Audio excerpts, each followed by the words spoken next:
అంజయ్య నగర్లో పూర్తిగా నిర్మాణంలో ఉన్నటువంటి 7 అంతస్తుల భవనం ఒక్కసారిగా కుప్పకూలింది. దీంతో అక్కడ శిథిలాల కింద ఇప్పటికే 3 చిక్కుకున్నట్టుగా స్థానికులు చెప్తున్నా ఇంకా ఈ సంఖ్య మరింత పెరిగే అవకాశాలు ఉన్నాయని చెప్పి అటు రెస్క్యూ సిబ్బంది పోలీసు అధికారులు అయితే చెప్తున్నారు. ఇక భవనం కుప్పకూలిన దాటికి ఏకంగా చుట్టుపక్కల ఉన్నటువంటి అపార్ట్మెంట్లు కూడా పూర్తిగా పాక్షికంగా దెబ్బతిన్నట్టుగా తెలుస్తుంది. ఇప్పటికే దానిపైన ఆస్తి నష్టం ఎంత వాటిల్లింది అనే దానిపైన కూడా అంచనా వేస్తున్నారు. ఇక ఇదే అంశానికి సంబంధించి మరింత సమాచారం మా ప్రతినిధి ప్రశాంత్ అందిస్తారు అక్కడ స్పాట్ నుంచి. ప్రశాంత్, చెప్పండి, ఏకంగా చూసుకుంటే కనుక శిథిలాల కింద ఇప్పటికే ఎంతమంది చిక్కుకున్నట్టుగా తెలుస్తోంది, ఇప్పటికే ఎంతమందిని బయటకు తీశారు, వాళ్ళు ఎవరైనా సురక్షితంగా ఉన్నట్టుగా అధికారులు చెప్తున్నారా?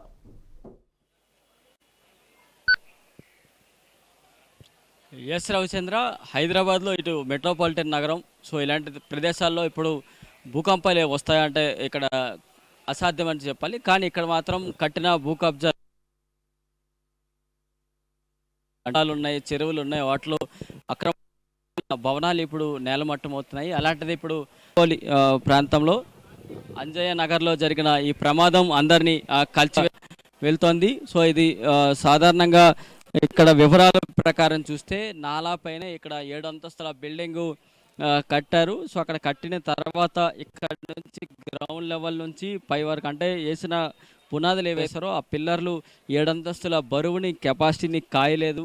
సో ఆ బరువు అంతా కూడా ఒక్కసారి నేలమట్టం అయింది. సో అదే ఇక్కడ ప్రమాదానికి కారణమైంది. సో ఈ ప్రమాదానికి పూర్తిగా ఇంకా ఏ విధంగా జరిగింది అనేది పోలీస్ అధికారులతో పాటు హైడ్రా, ఇక అలాగే జిహెచ్ఎంసి అంతా రెస్క్యూ ఆపరేషన్స్ ఒకవైపు చేస్తూ ఇంకోవైపు తనిఖీలు కూడా చేపిస్తూ వెళ్తున్నారని చెప్పుకోవాలి.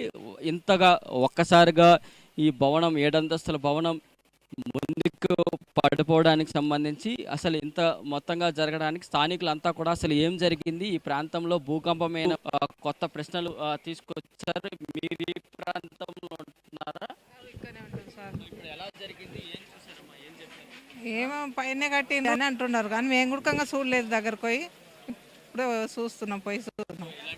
ఇప్పుడు హైదరాబాద్లో అభివృద్ధి చెందుతున్న ప్రాంతము, ఎక్కువ మంది ఉద్యోగాలు 50 గజాలలో 8 ఫ్లోర్లు 9 ఫ్లోర్లు 7 ఫ్లోర్లు అట్లా వేస్తుండ్రు. 50 గజాలు అట్లా వేస్తుండ్రు. వేస్తే ప్రాబ్లమే కదా, 50 గజాలు వేస్తే 100 దాంట్లో కట్టుకున్న కూడా ఉంటుంది. కానీ 50 గజాలు అన్ని ఫ్లోర్లు వేస్తే ప్రమాదమే కదా. ఇప్పుడు వాళ్ళ బిల్డింగ్ పోయింది, పక్కల వాళ్ళు చచ్చిపోయారు కదా, పక్క బిల్డింగ్ వినబడితే పక్కలో ఉన్న వాళ్ళు చచ్చిపోయారు కదా. అధికారులు ఎప్పుడైనా ఏరియాకి వచ్చి అందరు కలిసి చేస్తున్నారు, కమిషన్లు తినే చేస్తున్నారు. మరి అధికారులు వచ్చి బంద్ చేసింది కడుతున్నారు అని ఆఫ్ చేసి అన్ని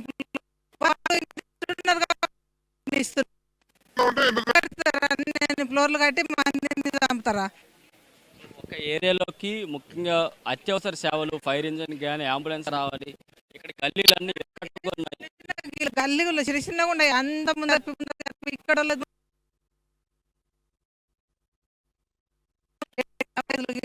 ఎమర్జెన్సీ రావాలంటే కష్టమే. మరి మీరు ఇక్కడ నుంచి ఏమైనా చెప్తారు, అధికారులకు ఏమైనా కొత్తగా క్వశ్చన్ ఇస్తారా, మీరేమైనా ఇప్పుడైనా మార్పులు తీసుకొస్తారా?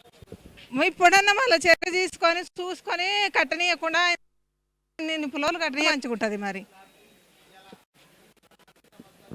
ఇది ఇక్కడ పరిస్థితి. స్థానికులు కూడా అనేకం భిన్న అభిప్రాయాలు చెప్తూ ఉన్నారు. సో లోపలికి ఇటు ఫైర్ ఇంజన్ కానీ అంబులెన్స్లు కానీ రాని పరిస్థితి అంతా కూడా ఈ నగరంలో ఇప్పుడు నెలకొంది. దీనిపైన మరి స్థానికంగా ఏ విధంగా ముందుకెళ్తారనేది అధికారుల చర్యల్లో ఉండవచ్చు. రవిచంద్ర, వీటిపైన నాలాలపైన బిల్డింగ్లు కన్స్ట్రక్షన్ చేసినట్టుగా చెప్తున్నారు. అయితే అక్కడ పర్మిషన్కి సంబంధించి పర్మిషన్ తీసుకున్నారా లేదా, అసలు చుట్టుపక్కల స్థానికులు చెప్పేది ఏంటంటే ఆల్రెడీ హైడ్రా అధికారులకు, జిహెచ్ఎంసీ అధికారులకు మేము ఎన్నోసార్లు విజ్ఞప్తి చేసినా కూడా భవన నిర్మాణాన్ని కంటిన్యూ చేశారు అని చెప్పి. అయితే ఇది అధికారులు ఎవరైనా అక్కడికి చేరుకున్నారా దీనిపైన?